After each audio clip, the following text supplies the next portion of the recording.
प्यारे सज्जनों, धन धन सतगुरु तेरा ही आसरा। आज हम चारों तरफ देखते हैं कि जगह जगह पर अनेकों डेरों, आश्रमों, धामों की भीड़ लगी पड़ी है। ऐसे ही गुरुओं की भी बेशुमार संख्या पहले से ही कहीं ज़्यादा है। जब आश्रमों व गुरुओं की कमी नहीं है तो उनके पास जाने वाले लोगों की संख्या भी बहुत ज़्यादा ही है। जिस किसी को भी पूछो तो यही कहता नजर आता है कि हम तो सत्संगी हैं। क्या सत्संगों में जाने से,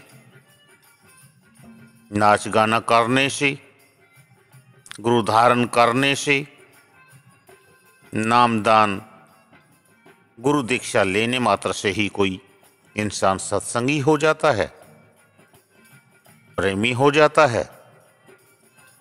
सच्चा व खरा सत्संगी बनना बड़ा मुश्किल काम है। क्या मनुष्य जिन आश्रमों,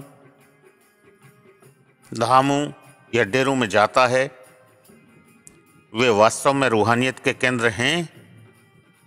क्या किसी आश्रम या धाम का गद्दी नशीन पूर्ण शब्द भेदी गुरु है, या फिर ये सब पेट पालने के नाम व दाम कमाने के अड्डे मात्र तो नहीं हैं?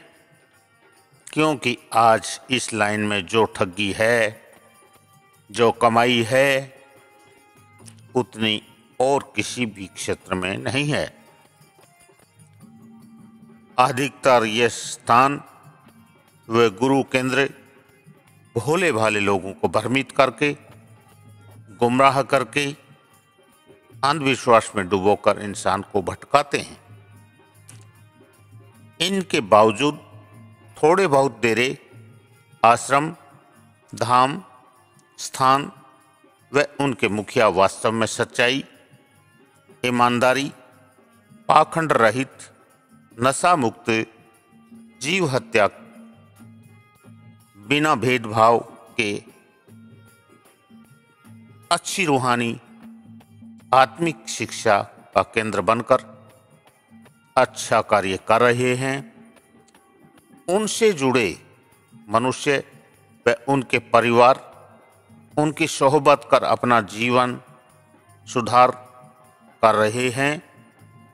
संत मत व आध्यात्मिकता में जिन जिन अंधविश्वासों, पाखंड को छोड़ने पर जोर दिया गया है, परंतु फिर भी अनेकों सत्संगी दुनियादारी में विरासत में मिले संस्कारों को भी मानते हैं। वह सत्संग में जाकर वहां भी भागीदारी निभाते हैं, दो घोड़ों पे सवार होते हैं और बड़े गर्व से कहते हैं, हमें 30-30, 40-40 सालों से, हमारी दूसरी व तीसरी पीढ़ियां से हम यहाँ लगे हुए हैं, हम पक्के सत्संगी हैं।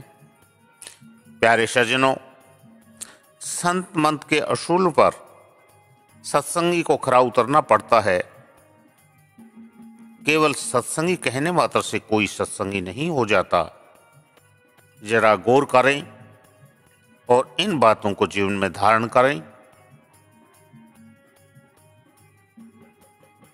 नशा, संत मंत हमेशा नशे से दूर रहने के लिए कहता है। हुक्का, शराब, तंबाकू, बियर, सिगरेट, बीड़ी, सुल्फा, गांजा, अफीम और अन्य नशीली वस्तुओं के सेवन से दूर रहना, वह लाकर देना व इनके लिए सहयोग करना सब महापाप होता है तथा भक्ति मार्ग में बड़ी बाधा है। जीव हत्या करना, उनका मांस खाना, उनके अंडे खाना भी पाप में आता है। संत मंत में पर स्त्री, पर पुरुष को माता, बहन, भाई और पिता समझना चाहिए। किसी भी प्रकार का कोई तीर्थ व्रत, गंगा स्नान आदि नहीं करना चाहिए। किसी भी मंदिर में पूजा के भाव से कि इसमें परमात्मा बैठा है नहीं जाना चाहिए। परमात्मा तो हर जीव के अंदर गुप्त रूप में बैठा है। परमात्मा कोई पशु थोड़े ही है कि पुजारी उसे मंदिर में बांधकर बैठा रखा है। परमात्मा को पाने के लिए हाजिर नाजिर वक्त गुरु को अपना अध्यात्म गुरु बनाकर उनके बतलाए अनुसार भजन सुमिरन करने से ही मालिक प्रकट होते हैं। कबीर साहब ने भी कहा है, मोको कहाँ ढूंढे रे बंदे, मैं तो तेरे पास में। ना मैं मंदिर ना मैं मस्जिद, मैं तो तेरे पास में। खोजी हो तो तुरंत मिल जाऊं, पल भर की तलाश में। पर्वत पर्वत में फिरा, कारण अपने राम। राम श्री के जन मिले, जिन सारे काम।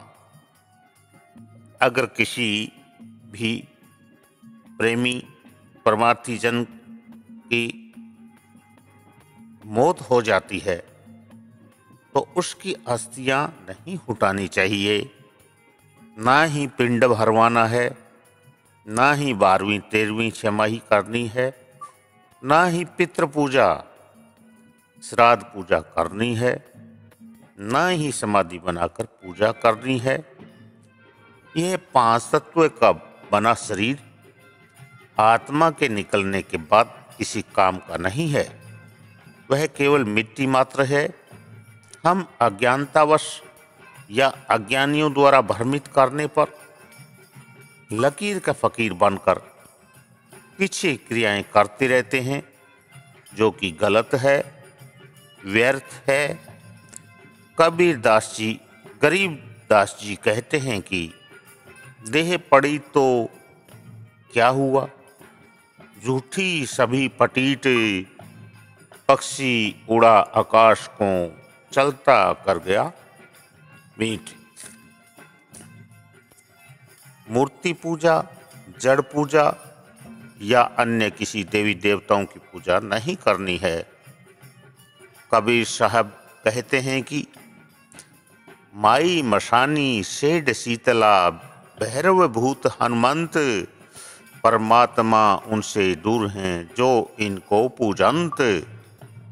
किसी भी व्यक्ति का जूठा नहीं खाना चाहिए, विशेषकर जो जीव भक्षी व नशीले पदार्थों का सेवन करता है, मांसाहारी प्रवृत्ति का है, उनका जूठा तो कभी खाना ही नहीं चाहिए। वैसे भी परमार्थ के अनुसार चाहे छोटा हो या बड़ा हो, सबको अपने अलग अलग बर्तन में खाना खाना चाहिए। किसी एक बर्तन में खाना खाना भी किसी के कर्मों का फल किसी अच्छे परमार्थी जीव के ऊपर बुरा पड़ सकता है। जुआ व ताश कभी नहीं खेलना चाहिए। जाति पांति व छुआछूत कभी नहीं करनी चाहिए। हम सब एक नूर से उपजे हैं, हम सब एक मालिक के बंदे हैं। मालिक ने कोई जाति व धर्म नहीं बनाया, उसने तो सिर्फ इंसान बनाकर भेजा है। जब मालिक ने सबको बराबर बनाया है तो हम कौन होते हैं एक दूसरे को छोटा या बड़ा बनाने वाले, जाति पांति बनाने वाले।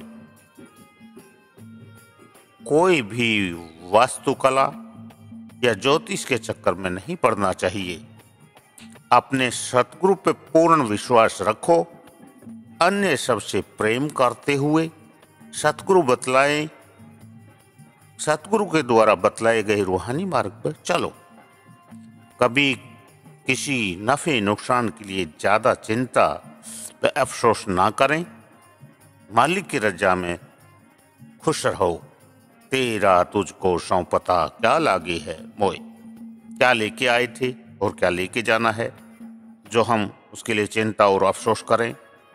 मालिक ने यहीं दिया और देगा, हमारे साथ कुछ नहीं जाना। सतगुरु से कभी धन माया बेटा बेटी कोट कोठी बंगला आदि संसारिक वस्तुओं की मांग ना करें। केवल सतगुरु की दया मेहर ही मांगनी है।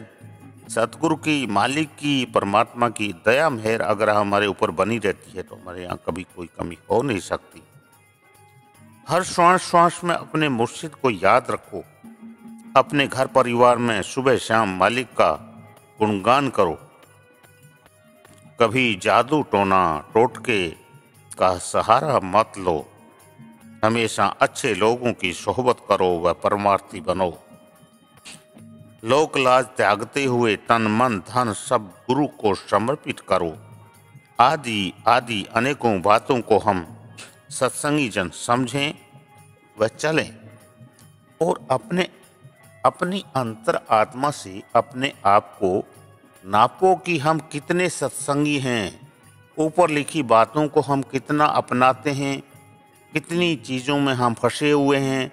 क्या हमारा भरम का पर्दा खुल गया है या हम भी संसारिक रूप से डेरे में भी, धाम में भी और अपने रूहानियत के मार्ग में भी आते हैं और वही पुरानी घिसी पिटी चीज़ों में भी हम फंसे हुए हैं। दो घोड़ों की सवारी कभी हमारा साथ नहीं दे सकती। एक घोड़े का सवार ही हमेशा सफल होता है। तो हम कितने सत्संगी हैं? 16 आना 24 कैरेट सोने की तरह 90%, 60%, 50% या फिर कहने मात्र को। अगर हम बहुत पीछे हैं तो जागो और अपनी आध्यात्मिक दौड़ को किसी प्रशिक्षित कोच की देखरेख में, यानी पूर्ण मुर्शिद शब्द भेदी गुरु की देखरेख में पूरी कर रूहानी पदक के भागीदार बने। हमें केवल अपना ही सोचना है, अपना ही सुधार करना है, बाकी सब उस कुल मालिक पर छोड़ देंगे तो दिखावा नहीं, सत्य कर्म में भलाई है। खरे सत्संगी बनो। खोटे में केवल भटकाव है, अंधकार है। खुशबू आ नहीं सकती कागज के फूलों से, बोए पेड़ बबूल का आम कहाँ से होए। धन धन सतगुरु तेरा ही आसरा।